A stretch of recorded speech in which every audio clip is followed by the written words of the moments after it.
Estamos aqui na IEV, 40 anos da IEV, mais um dia especial, bacana mesmo. Eu estou aqui com Rafael Leonardo da Mota Silva, que é filho do pastor Ageu, da irmã Leila, e que basicamente nasceu junto com a igreja. O Rafael tem 40 anos e vou direto aqui perguntar, Rafael, fala pra gente, né, até onde a sua memória vai, né, porque você começou aqui neném, né, nasceu junto. Conta pra gente do começo, do que você se lembra e também do seu tempo de evolução aqui junto com a IEV. Bom, como você mesmo falou, desde o início eu tô aqui junto com a igreja, né? Então eu sou de 72 também, junto com a igreja. Então há 40 anos, eu nasci em abril de 72, a igreja foi em maio, né? Que a igreja se firmou mesmo, se estabeleceu como igreja. Então, desse comecinho, bem pequenininho, só lembrança mesmo de fotos ou de slides, né, da época, que era muito comum ter slide. Mas minha memória vai lá para quando eu tinha acho que 3 ou 4 anos. Lembro de muita coisa que se passou aqui na igreja, de que o pessoal já falou, dos cultos no corredor, eu tenho memórias disso, das casinhas que foram compradas, que depois viraram escola dominical, viraram classe, e depois na demolição, e todo o surgimento da igreja, tudo isso a gente acompanhou, estava junto. E desde de pequeno já envolvido, né, na igreja também, na questão da música, porque desde de criancinha, eu tenho memória talvez de 4, 5 anos de idade, quando minha mãe me levava para cima e para baixo no carro, ouvindo as fitas dos Vencedores por Cristo.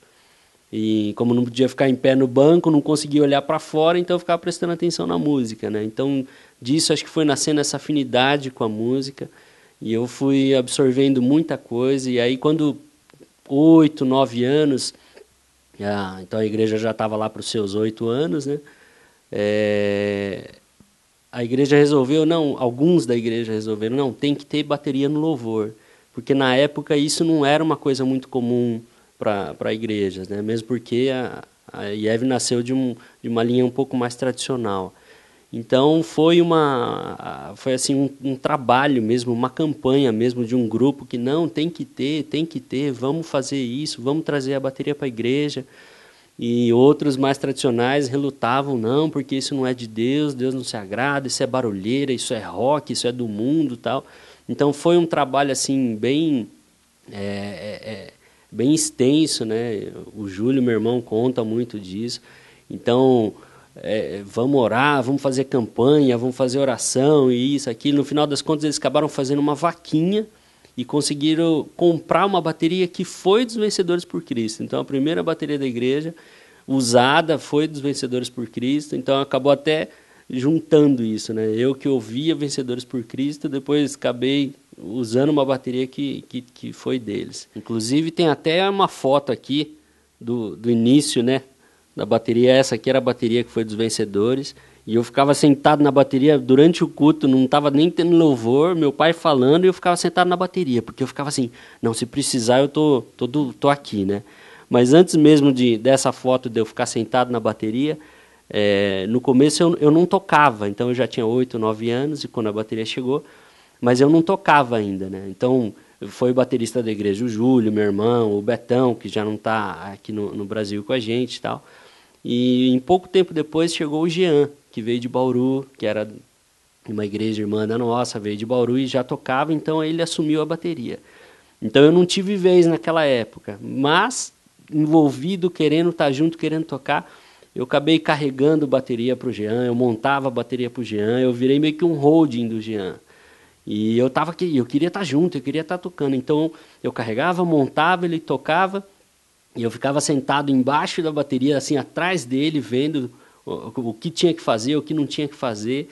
Então eu já falava, não, eu sei que tem que bater aqui, eu sei que o braço faz isso, a perna faz aquilo, e continua dessa maneira.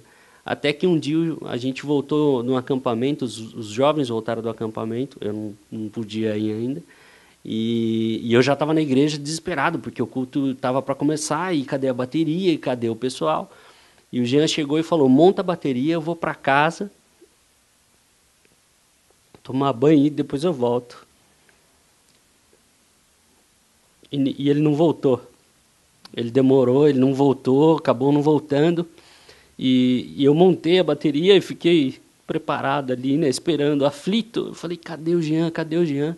E como meu pai, vamos começar o culto. Na época meu pai dirigia louvor, controlava tudo. E então ele tocou a primeira música e eu sentado embaixo da bateria, olhando a bateria, eu falava, eu sei o que tem que fazer. Eu sei onde tem que bater. E uma coisa me empurrando. Eu falei, eu vou. E na segunda música eu sentei na bateria e saí tocando. Eu lembro que meu pai olhou para mim com uma cara tipo, sai daí, para, né? O pessoal olhando assustado, o que você está fazendo? E eu lá meio torto, nem alcançava direito as peças. E eu olhando com aquela cara, vai, vamos embora, continua. E eu toquei aquele louvor e daí para frente quase que eu não parei, né? Fomos embora. E então a história da bateria, eu com a música, com a bateria na igreja vem desde aí. Então passei por muitos grupos, passaram pela igreja e eu toquei com muita gente. Tem muita gente querida que tocou comigo, que eu toquei com eles e eu sempre fui muito abençoado tocando. Eu sempre tive a música como realmente uma essência minha, né? E tenho certeza que Deus colocou isso na minha mão, esse dom, essa bênção, né? E por um tempo eu fiquei afastado da igreja, não afastado de Deus, mas afastado da igreja. Mas graças a Deus esse tempo passou e agora a gente voltou para a igreja e estamos aqui de volta de novo. E eu sei, eu tenho meu lugar. Eu tenho muito para dar para Deus ainda, eu tenho muito para contribuir para a igreja ainda, né? Que sejam mais 40 anos, mais 80 anos, o quanto a gente durar, o quanto conseguir acompanhar o ritmo aí da galera. Mas eu quero continuar sendo bênção para a igreja e eu sei que Deus tem muito ainda para fazer com a gente aí. Poxa, Rafa, que bacana te ouvir essas experiências, né? E deixa eu te perguntar uma coisa, você mencionou antes sobre livramentos de acidente, dá para você falar para a gente um pouco sobre isso também? Dá sim. Não dá para enumerar, né? Porque foram alguns. Mas na adolescência, entrando na mocidade, então a gente às vezes perde um pouco o controle. Então realmente eu passei por vários acidentes de carro, e um que foi bem sério mesmo, né? E cheguei a ficar internado, tudo, ponto na cabeça. Então Deus tem livrado desde lá de trás, né? Então cai de moto, bate carro, bate trator, bagunça, né? Mas graças a Deus, Deus sempre esteve livrando, porque eu sei que Ele tem um plano, né? E isso ficou bem claro na minha vida. Hoje não preciso ter dúvida de nada. Eu sei que Deus tem um plano na minha vida e já passou, graças a Deus. Não estou sofrendo mais acidente, estou inteiro, graças a Deus. Passou aquela época. E eu sei que daqui para frente Deus ainda vai usar muito a gente. E para o futuro, eu creio que a gente ainda vai ser muita bênção aqui. E para o futuro que está chegando aí do lado também. Glória a Deus. Que seja mais um servo de Deus ou uma serva de Deus sendo gerada. Nós estamos muito felizes com isso.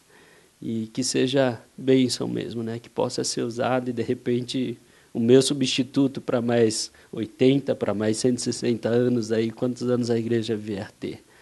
E se vai ser menino ou menina, a gente não sabe, mas que seja um servo de Deus para a glória de Deus.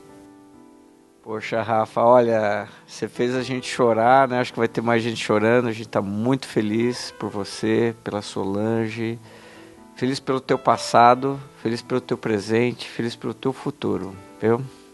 Amém. Eu agradeço a oportunidade, sabia que ia ter que passar por isso, estava até enrolando um pouco. Eu falei, não, mas tem que encarar. A gente chora, mas chora de alegria na presença de Deus. E obrigado pela oportunidade de estar aqui, registrando essa história da igreja.